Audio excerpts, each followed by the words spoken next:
Assalamualaikum warahmatullahi wabarakatuh. Berjumpa kembali bersama Bu Rani dalam mata pelajaran Bahasa Indonesia. Kali ini Bu Rani akan membahas tentang struktur teks laporan percobaan untuk kelas 9. Namun sebelumnya Bu Rani ingin mengingatkan kalian kembali tentang pertemuan sebelum ini. Pertemuan sebelumnya kita telah membahas tentang pengertian, ciri, dan fungsi dari teks laporan percobaan. Dan seperti janji Bu Rani pada pertemuan sebelumnya, bahwa pada pertemuan kali ini kita akan membahas tentang struktur teks laporan percobaan. Nah, sekarang ada yang tahu tidak? Apa saja struktur dari teks laporan percobaan? Bisa kalian perhatikan pada layar kalian, itu adalah struktur teks laporan percobaan. Namun yang perlu Bu Rani sampaikan bahwa struktur dari teks laporan percobaan ini ada dua macam. Yang ada di pada layar kalian ini adalah struktur teks laporan percobaan yang pertama. Struktur teks laporan percobaan yang pertama ini terdiri atas dua. Yang pertama adalah bagian pernyataan umum dan yang kedua adalah bagian uraian.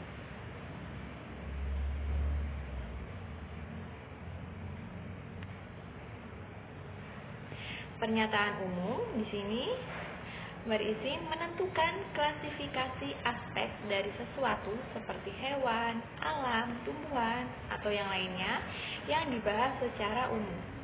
Sedangkan bagian uraian menggambarkan sesuatu yang dibahas secara rinci, bagian per bagian, kebiasaan atau kebutuhan hidup makhluk hidup, dan penggunaan bahan dan alat, perilaku alamiah, dan hal khusus lainnya.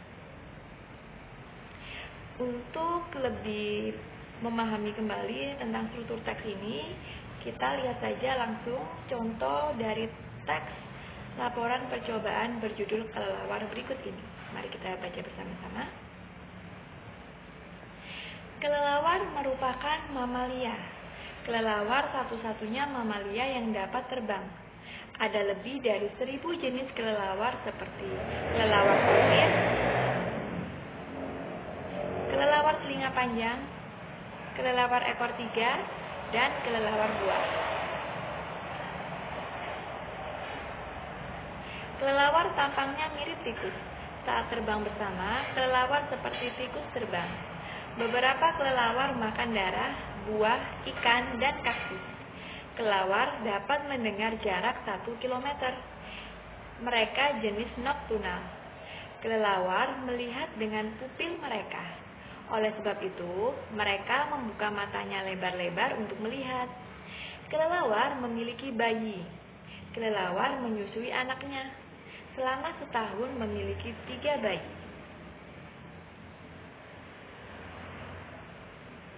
Nah, jika kalian perhatikan bahwa pada teks laporan percobaan berjudul kelelawar tadi memiliki struktur teks, pernyataan umum, dan uraian. Berikut adalah rinciannya ya. Oke. Kalau kita lihat kembali struktur teks laporan percobaan dari kelelawar ini ada 2 paragraf, di mana paragraf pertama merupakan bagian pernyataan umum dan paragraf kedua merupakan bagian uraian, seperti yang tercantum di dalam tabel ini. Jika kita perinci lagi uraiannya, maka di situ ada penampilan dari kelelawar yang menunjukkan bahwa kelelawar ini mirip sekali dengan tikus. Nah, kemudian kebiasaan makan kelelawar yang suka makan darah, buah, ikan, dan kaktus. Kemudian kapasitas dari kelelawar ini yang bisa mendengar dari jarak 1 km dan termasuk hewan nokturnal. Nokturnal itu adalah hewan yang suka keluar malam hari namun tidur di siang hari. Jadi kebalikan dari manusia ya. Kalau kita manusia biasanya beraktivitas di pagi hari dan beristirahat atau tidur di malam hari. Kalau kelelawar berbeda, kebalikan dari kita, mereka beraktivitas di malam hari dan istirahat atau tidur di siang hari. Kemudian ada perkembangbiakan juga. Nah, di sini ditunjukkan bahwa kelelawar ini memiliki bayi dan mereka menyusui anaknya, serta kelelawar ini dalam setahun bisa memiliki 3 bayi sekaligus. Burani harap kalian sudah memahami tentang contoh dari teks laporan percobaan berjudul kelelawar ini, dan kita sudah menalaah bersama-sama struktur teksnya. Dan jika kalian sudah bisa memahami struktur teks laporan percobaan yang pertama, kita akan beralih ke struktur teks laporan percobaan yang kedua. Bisa dilihat pada layar kalian. Di situ ada yang pertama adalah judul, yang kedua tujuan, yang ketiga hipotesis, yang keempat alat dan bahan, yang kelima langkah-langkah, yang keenam data, ketujuh hasil, dan yang kedelapan adalah simpulan. Oke, penjelasannya sebagai berikut. Nah, yang pertama tadi judul. Apa sih judul itu? Nah, judul adalah nama yang dipilih untuk menuliskan teks laporan percobaan. Pasti sudah paham semua ya maksud dari judul ini. Oke, yang kedua ada tujuan. Tujuan ini maksudnya adalah alasan melaksanakan percobaan ini itu untuk apa. Dan yang ketiga adalah hipotesis. Hipotesis adalah dugaan sementara dari hasil percobaan. Yang keempat ada alat dan bahan.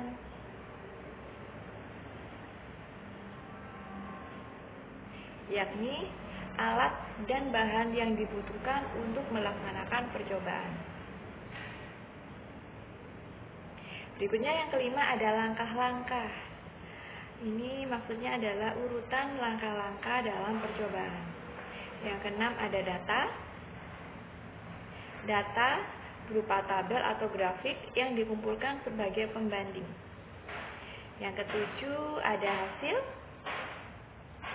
yaitu semua hal yang terjadi selama percobaan. Dan yang terakhir ada simpulan, yakni simpulan yang didapat dari hasil percobaan.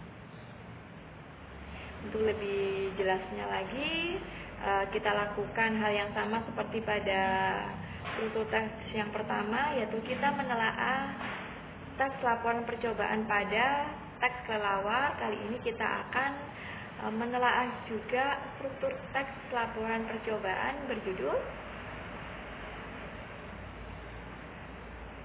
hidroponik. Ya, ini ada judulnya adalah tanaman hidroponik. Tujuannya adalah dalam dunia pertanian, tanaman hidroponik jadi inovasi yang diklaim mampu menghemat air tanpa perlu menggunakan media tanah. Menanam tanaman hidroponik sendiri sebenarnya sama seperti menanam sayur pada umumnya. Hipotesisnya, tanaman hidroponik dapat menghemat air. Alat dan bahan yang dibutuhkan, yang pertama adalah tunas tanaman, yang kedua media hidroponik bisa dibeli langsung atau dibuat sendiri dengan bahan sederhana. Yang ketiga adalah air. Kemudian langkah-langkah percobaannya yaitu yang pertama, pindahkan tunas tanaman yang telah melewati proses pembenihan pada media hidroponik. Yang kedua, masukkan air ke dalam media hidroponik. Letakkan pada tempat tinggi atau digantung. Berikutnya datanya adalah budidaya tanaman hidroponik memiliki sejumlah keunggulan dan juga sederetan kekurangan. Salah satu keunggulannya adalah mengurangi jumlah penggunaan air dalam tanaman, dalam pertanian atau bercocok tanam, karena air yang diinginkan memang statis atau tidak bergerak kemana-mana, berbeda dengan pertanian konvensional. Kemudian hasil percobaan ini, melalui percobaan di atas akan dihasilkan tanaman hidroponik yang hemat air, praktis karena tak perlu disiram setiap hari, juga cocok dan indah sebagai tanaman vertikal yang menghiasi rumah. Nah, simpulan yang didapatkan dari hasil percobaan ini adalah tanaman hidroponik memang hemat air dan merupakan inovasi bagus dalam dunia pertanian. Nah, itulah tadi contoh telaah struktur teks laporan percobaan yang kedua yang berjudul tanaman hidroponik. Burani harap kalian bisa memahami kedua struktur teks laporan percobaan. Nah, berikutnya ini adalah bocoran sedikit tentang tugas pada pertemuan setelah ini. Bisa kalian perhatikan, ya itu adalah tugas pada pertemuan selanjutnya ya. Oke. Maka sampai di sini dulu. Terima kasih. Tetap sehat dan semangat belajar. Wassalamualaikum warahmatullahi wabarakatuh.